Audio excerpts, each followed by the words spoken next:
Arne Semsrott is a journalist and activist. He's been an author at netzpolitik.org. He founded the Freedom Fund, and he is the leader of Frag den Staat, so Ask the State, the German platform.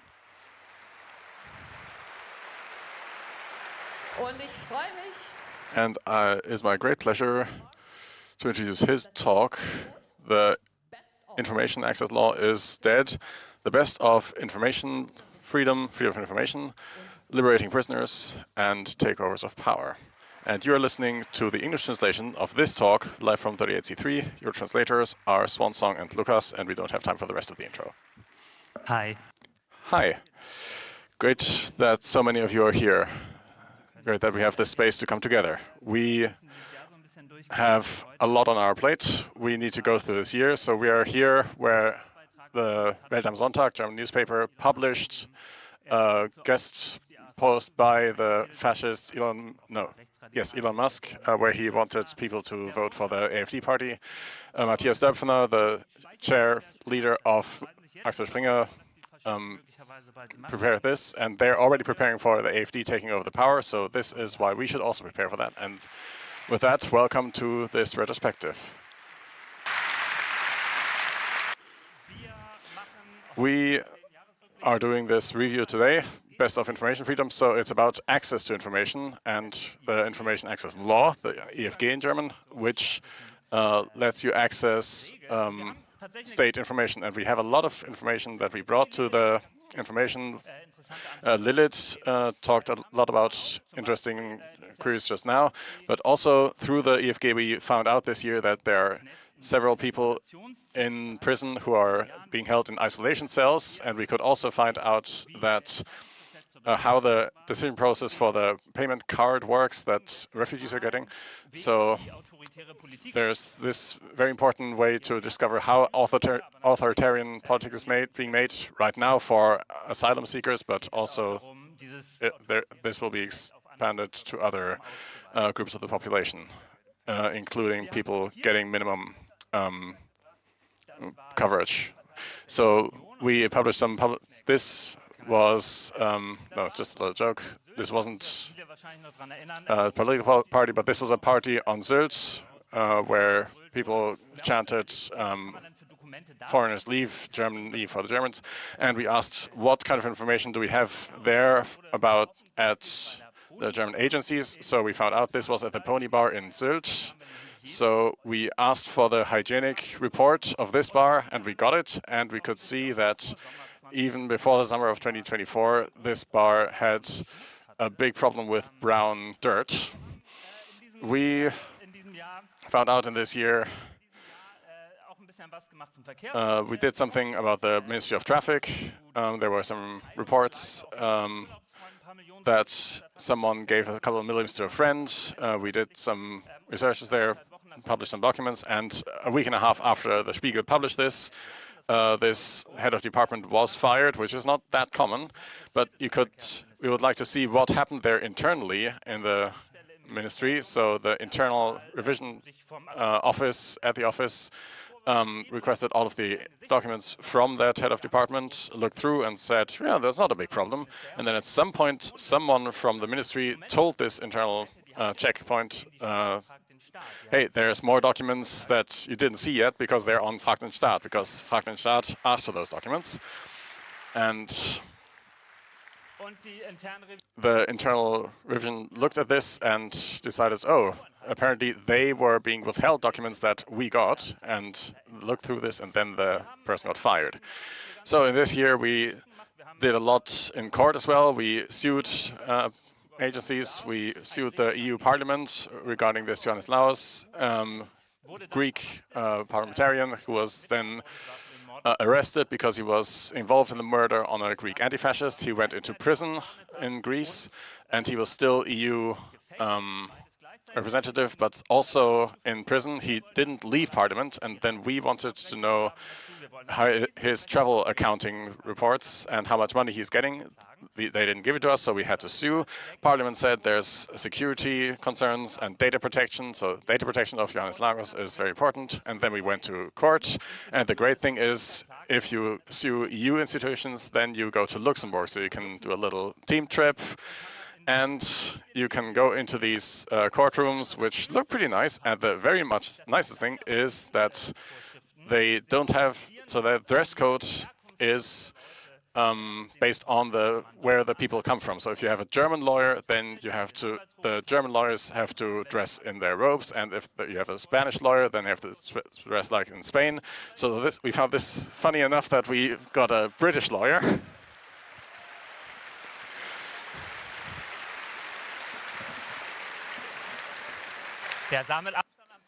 He by far looked the best in the room.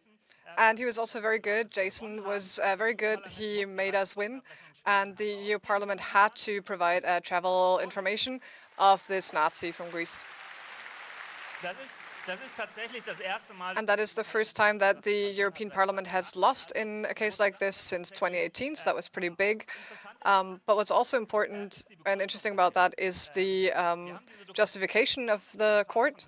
We got these data and we'll publish them in a couple of weeks. But the justification for that decision is because the EU Parliament said, in this case, if we give out the travel documentation about this parliamentarian, then you might be able to track his movements. However, the court said, concerning the question about the security of Mr. Lagos with future travels, while working on in his job as a parliamentarian, that is answered by the fact that Mr. Lagos cannot travel because he is, in fact, locked up in a prison. That is the most... That's a big success. He will stay in prison for a whole while now, but we will publish this in a little bit. And despite these successes that we've got with the IFG, we have seen very much that this law is coming to its limits.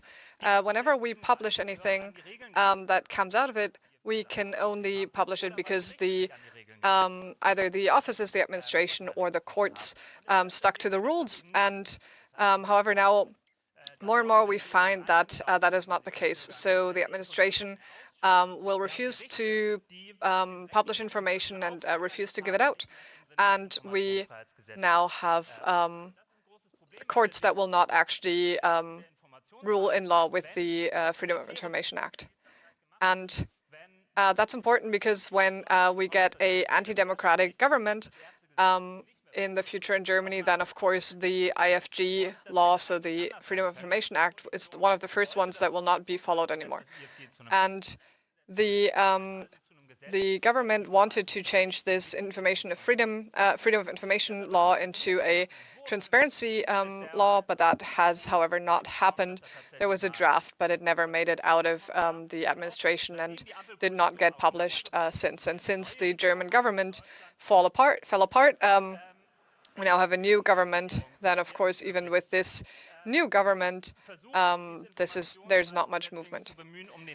We've tried to use the Freedom of Information law to get the draft of the transparency law. However, that was refused because potentially in the next period in the parliament, there might be another draft coming out and another attempt. But however, if something is now being released, then that restricts how much freedom there is to discuss a new law in the future. And with that, we can see what the problem is with this law. There's no political party in this administration or in any further administration that really wants this law.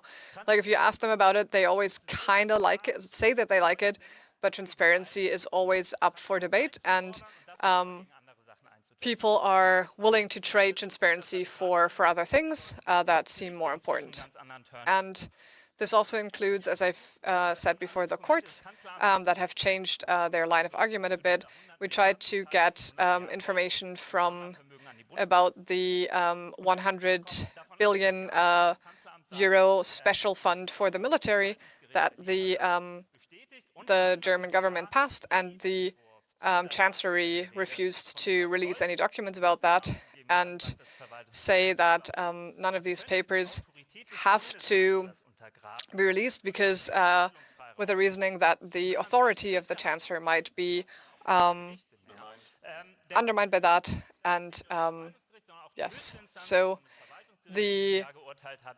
another high court has ordered that anonymous requests for information under this law are not possible anymore. If the administration asks for a postal address and you're not willing to provide it, then they don't have to provide you with the information. And that means that the law is toothless. And it's still an important tool, and we should still use it, and Frag den Staat is important, and the tool is still important, but that is not a solution for the problems that we have.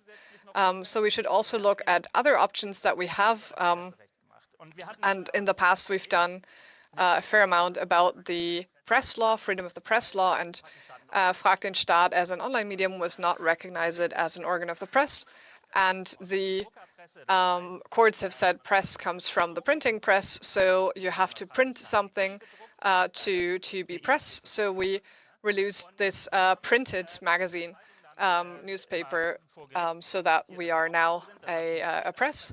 And we have used that successfully in court to argue that we are press, which has worked. We are trying to get a ruling from the courts and the highest courts saying that online media are also an organ of the press. And the only way to get that is you have to march through all the different levels of the judicial system. But if you instead just sue the German Secret Service, they have a right to immediately request the Federal Administrative Court, and so we use that shortcut. And in a ruling from that case, it was the courts ruled that online media are media as well. So that means yes.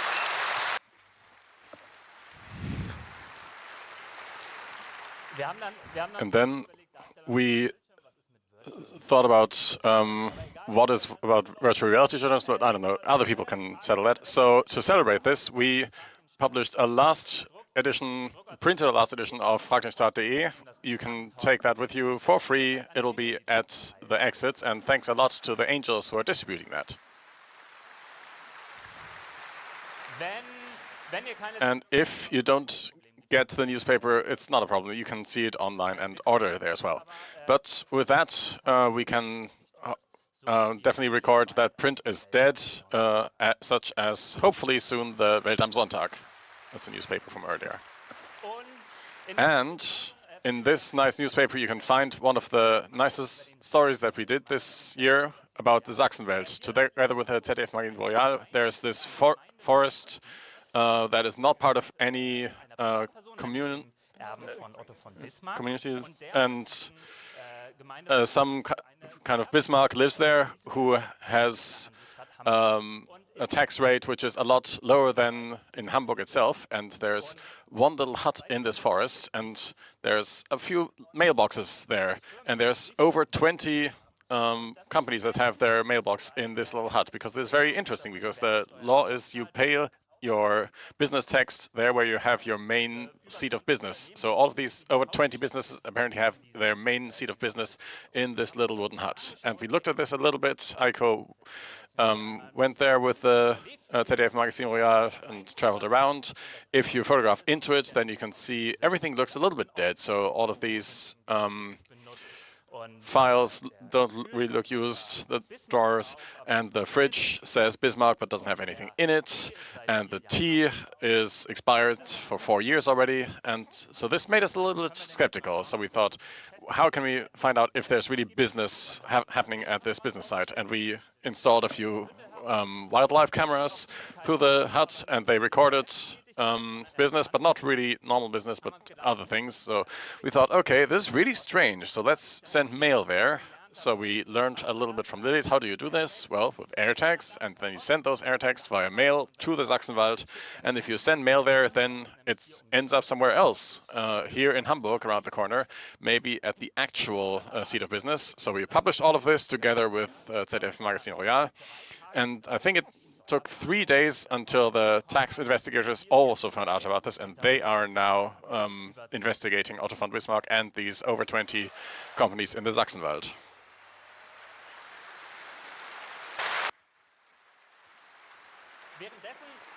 At the same time, there were some threats from lawyers, from Mr. Bismarck, and of course we published all the research and all the paperwork that came out of that, including those conversations. And shout out to the OpenStreetMap, who immediately included this little tax oasis in the OpenStreetMap. And the building type, it was unclear whether it was like an office or not. So that's a little thing that still has to be clarified. Maybe someone could change the building type to a tax haven. And there was a lot of media publications about this. The Bild der Frau, it was published, so lots of like old yellow press celebrity newspapers have talked about this, and all this news report has led to the government of the province of Schleswig-Holstein has talked about this and ruled that this tax haven has to be removed, and that means and outlawed, and in the next year that this tax haven will be history if the government sticks to its promises. And if you now say, interesting, they voted that like with full approval, does that mean the AfD, so the far-right government party in Germany? My answer to that is, it doesn't matter what they say, you don't talk to the AfD. The only thing you do with the AfD is to outlaw them now and fast.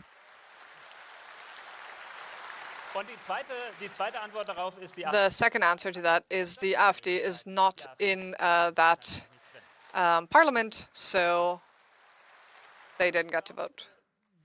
But I also think that this year we learned that for making AfD politics happening, you don't even need this party.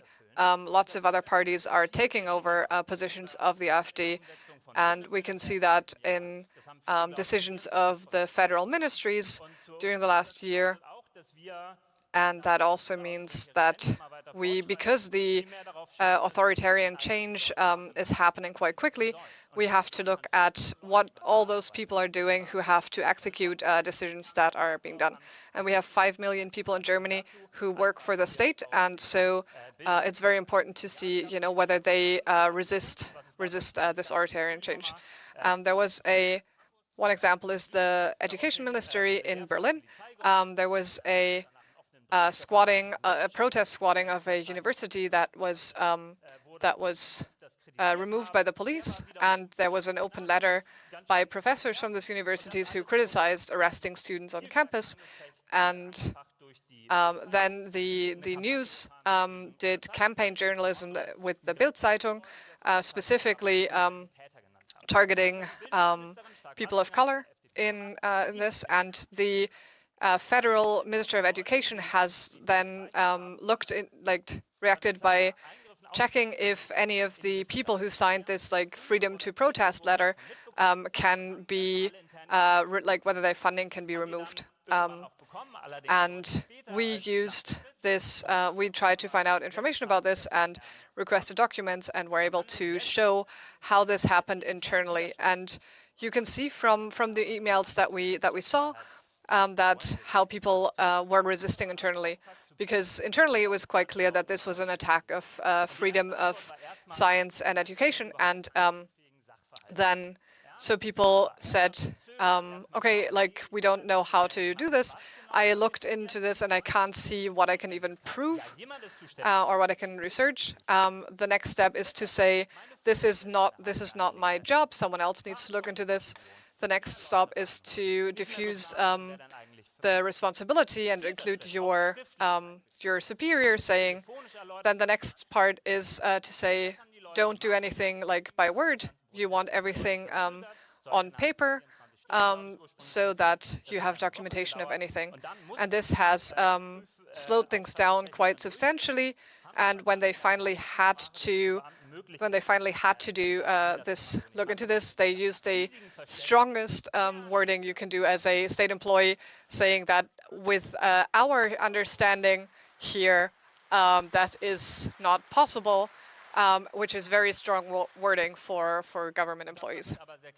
And from that, it's quite clear that internal resistance helps and does something and can be successful, but that was not the end of the story. When this was published and released, the next step was, does the federal minister have to resign because of it or not? But later she didn't have to resign, and we found out that the Greens and the Social Democrats didn't push for her to resign.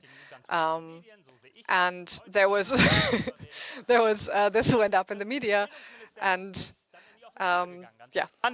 And then the Ministry of Education went into the offensive. They demanded a correction from us about some kind of sub-clauses in the sentences. And at the same time, there were more critical questions to the minister, including in the parliament. And they asked why they sent us these documents way too late and after the deadline. So this was the answer. The server of Frag den Staat has rejected the acceptance of the PDF file because it was too large. Wait a second. We saw this and we were shocked and looked into the server logs and we saw, no, the Ministry of Education wasn't able to send these large files, so we sent them a correction to the Ministry of Education.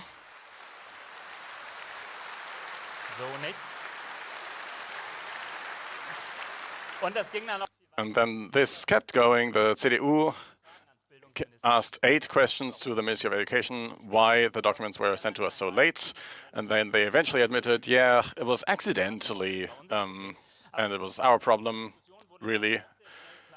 And as part of this discussion, it became clear that the most important documents weren't even included in the emails that were sent to us, but that the management level of the ministry did all of this within wire chats. And all of those chats, they didn't get added to the documents, so we never got to see them. And then eventually we found out on a Thursday that it's apparently being planned to destroy these notes, so nobody can see them. And then we had a really hectic Friday. I can still remember that because on Friday until 12 we had to be done to send this to the court on the one side to prevent those chats from being deleted, because then we said to the court, hey, can you please do an executive order that this isn't being deleted, one that it isn't being deleted, has to be really fast. And the second really important deadline is because we knew our legal team is going to the fusion.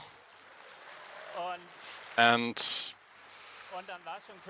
it was clear we're not going to reach them for several days, so we really have to do this very quickly now. So we sent this to the court, and the court did send out this order that those wire chats aren't allowed to be deleted. We still don't have them, so this is probably going to take months, even years. So we're not getting those chats. We know they're not going to be deleted, but in a couple of years, they're probably going to be irrelevant. Why can the industry do this? Because they have infinite money. We are financed by donations, and they can just use tax money. Including 51,000 euros just for their lawyers in this case. And all of this shows, all of these stories show how, for instance, in the affair about funds, officers are very important. And so we started a new advisor here. If you see something, if you're working there and you see something that you're not okay with, then you can come to us. We will advise you what can you do to delay things, to not comply with orders. We have leaking orders. We have our own whistleblowing platform. Süddeutsche also has this. And I think we need a lot more support. We need networks for people who leak information, and this is going to be very important.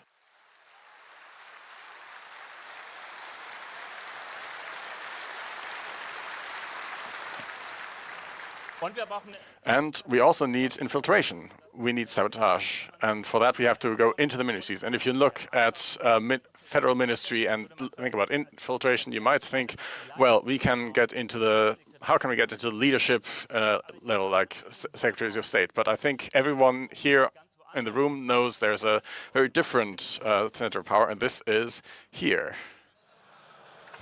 Information and communication technology. So infiltration, I'm just saying. And for this reason, because this is coming to us in the coming years. No, sorry. No, this is coming to us. I always confuse the two, but you wouldn't have noticed it, right? Admit it. So Jens Spahn, I am obsessed with Jens Spahn. I have a Google alert, Jens Spahn demands. Each week I get new stuff. He is not even a full member of any parliament committee. He just keeps demanding stuff all of the time. Just demand whatever. And this is, I think, the next Ministry of the Economy. So we did a little database, Jens Spahn demands.de.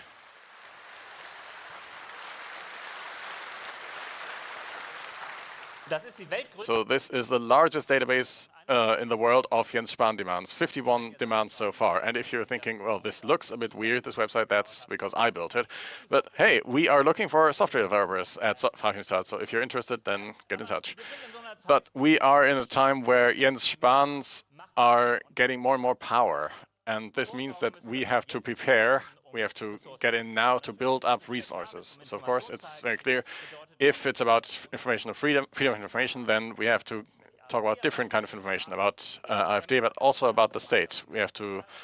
We've published this newsletter of the ministry. Now we looked into what other ministry are there of taxes, traffic, aviation. So all of these are state documents that have obligatory information, but if you want it, you have to go through private publishers and have to pay them money, over 10,000 euros if you want the complete archives of these three things. So 2 weeks ago, we published all of those. You can look through them at Frag den Staat in the Frag den Staat library. And libraries, I think, have to be strengthened. They are very important in their coming time. I wrote a book this year. There's libraries. It is in libraries such as in the one of Berlin, Hamburg, Library Genesis, Anna's Archive. So please lend it, but please return it. And it's a time where we have to organize resistance, because I think it's clear that no kind of progressive project, political project in the next years, decades is going to have an easier time. And this means now is the time to do something, now is the time to prepare, but also now is the time to act. And this means that drafts of laws that might pass this time have to pass now, not just because they're important, but also to prevent for whatever comes afterwards. So this means that criminalizing abortions finally has to be abolished.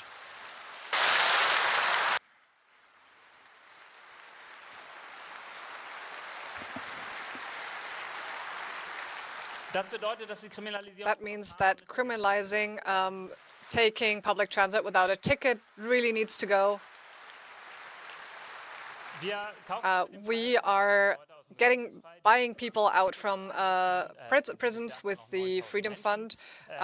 We've freed 9,000 people, so people who haven't been able to afford transit tickets for a couple of euros have later spent months in jail because they can't pay the fees for it. And of course, that means people end up in bad situations where they have to go to jail. We got 1,205 people out of jail this year.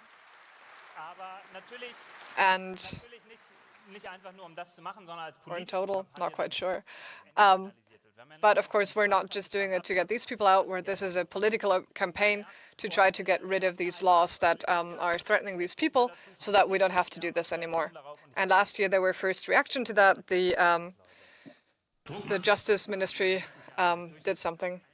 So we're trying to get this law to pass, and I made you all a promise that if this gets through, I will buy you all a beer. And I have good news for you. I will not go broke tonight because this law has not passed. We again went into the media, and now there are 11 local governments where the local governments have decided that there will not be any persecution of it. Like they will not tell the police. So if you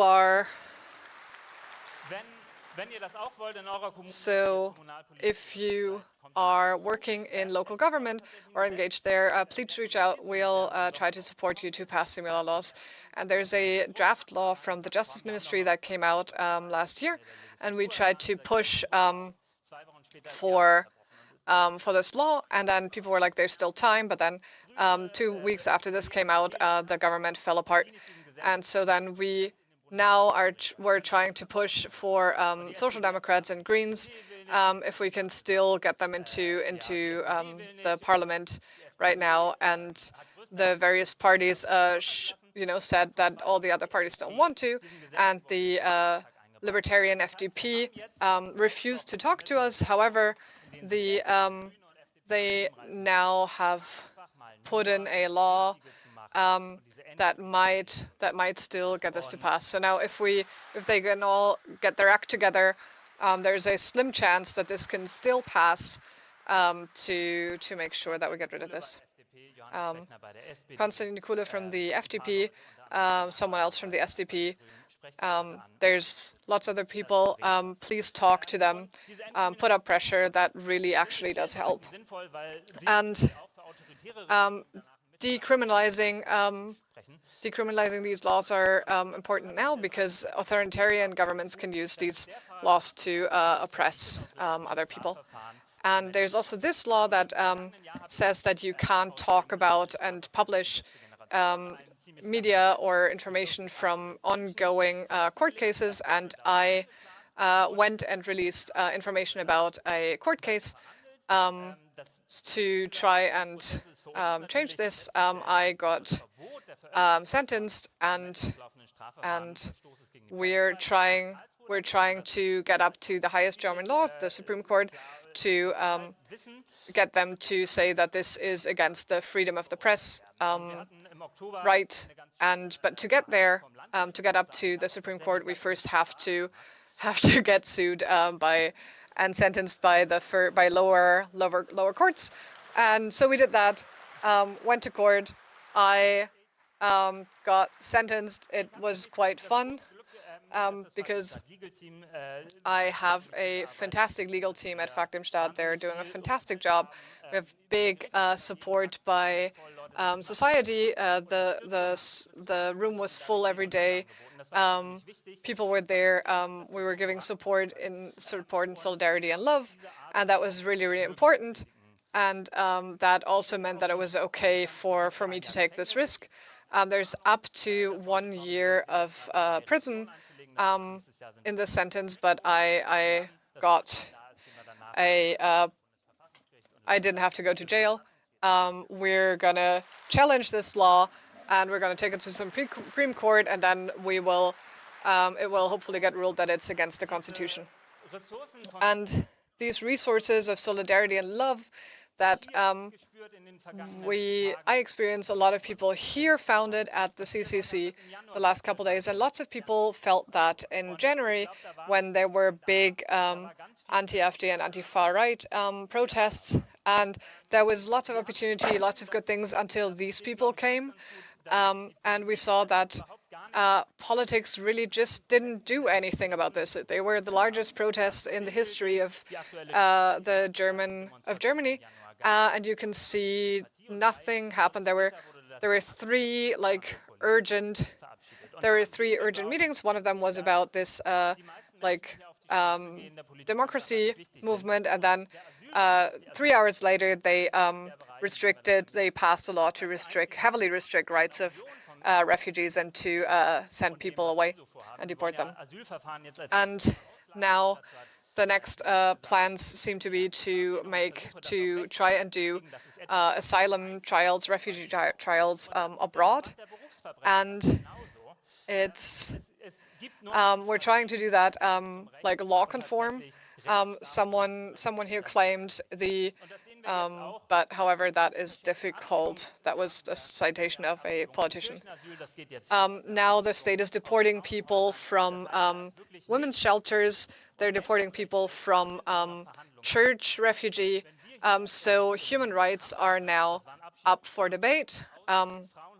Deporting, this was in Hamburg, people like women were deported from women's shelter in Hamburg under a red-green government, and we see that human rights are up for debate. We can't rely on politics. We can't rely on the law. We can rely on each other. We need to do some prepping. We need to prepare. We're trying to do solidarity prepping together for the future. So this is not about the individualistic kind of prepping that you usually see. If you want, you can do this as well. That's fascinating. You can be a nerd about that. But I think we have to think about this prepping collectively and think about what kind of opportunities do we have in the communities that we're in. And here it's very central to find a democratic core. So find these places where democracy happens from the bottom up, where people can be whoever they want. So this can be Congress, this can be maybe the Elfas, this can be occupied houses, this can be cultural centers, advisory centers, refugee centers, neighborhood centers. We have to find these democratic cores or centers, and the cities have to support the rural areas, and we have to prepare together for what is coming. And this includes that organizations that have resources and initiatives and time and means to care for others, that they do that. So together with the Verfassungsblog and the Society for Liberal Laws Rights, we expanded this protection scheme for people. It used to be for people who are being sued by right-wing people, and now we extended it so that's also for people who are being sued by authoritarian governments. So now we have this fund to finance your legal defense, fund your lawyers, and so we can help each other through this time. This also includes the Polylux network. I can really recommend their work. They support civil society in the East and do this in a really, really admirable way. Take a look at them and give them money.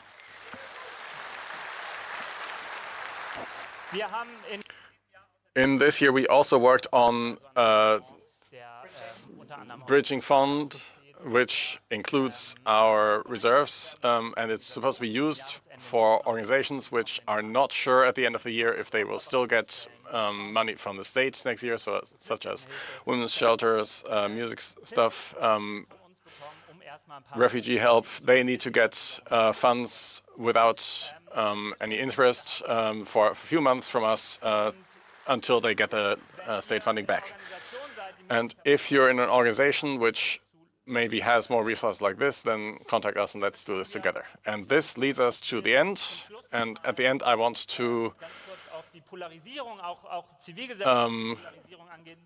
talk about polarization in the society, in civil society, or what people think is polarization. And I want to offer a minimal consensus which integrates people, which is constructive, which consolidates people, and makes it possible to unite in large groups and go ahead. And this minimal consensus is punch Nazis in the face.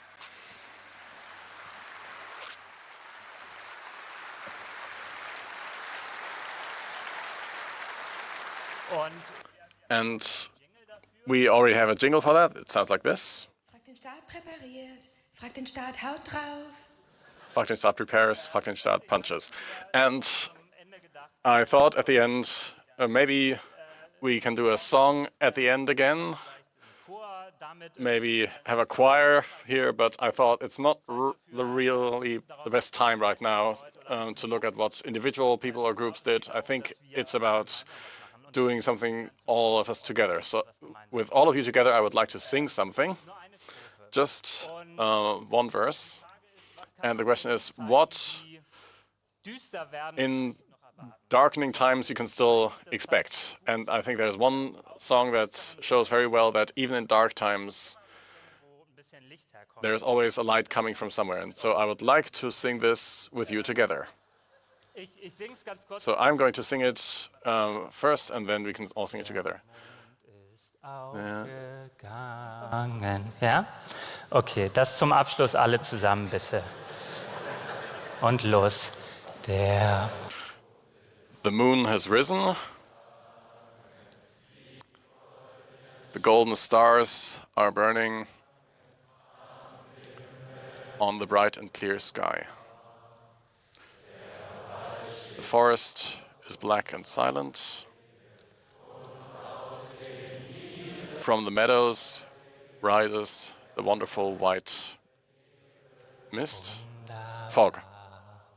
Dankeschön. That is a German children's song.